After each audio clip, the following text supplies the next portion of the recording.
कबीर दास जी के जीवन का एक प्रसंग है। संत कबीर अपनी रोजी रोटी चलाने के लिए कपड़े बुना करते थे।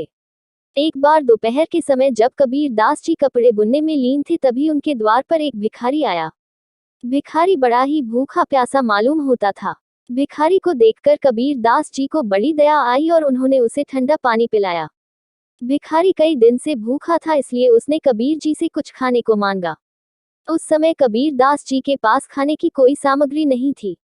कुछ सोचकर कबीर दास जी ने कहा कि मित्र, मेरे पास तुमको खिलाने को भोजन तो नहीं है, तुम मेरा ये ऊन का गोला ले जाओ और इसे बेचकर अपने लिए भोजन का इंतजाम कर लेना। भिखारी ऊन का गोला लेकर चला गया।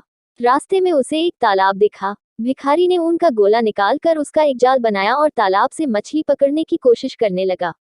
संयोग से उस तालाब काफी सारी मछलियां थी, अतः उसके जाल में कई मछलियां फंस गई। अब तो वो भिखारी शाम तक मछली पकड़ता रहा। काफी मछली इकट्ठी हो जाने पर उन्हें बाजार में बेच आया। अब वो भिखारी रोजाना तालाब में जाता और ऊन के जाल से खूब मछलियां पकड़ता। धीरे धीरे उसने मछली पकड़ने को ही अपना धंधा बना लिया। अब वो कई अच्छे किस्म के जाल भी खरीद लाया। ऐसा करते करते एक दिन वो काफी अमीर व्यक्ति बन गया। एक दिन उस भिखारी ने सोचा कि क्यों ना संत कबीर से मिलने जाया जाए और उनका धन्यवाद दिया जाए, क्योंकि आज मैं उन्हीं की वजह से अमीर बन पाया हूँ। जब वो भिखारी कबीर दास जी के पास गया तो अपने साथ सोने, चांदी और रत्न लेकर आया।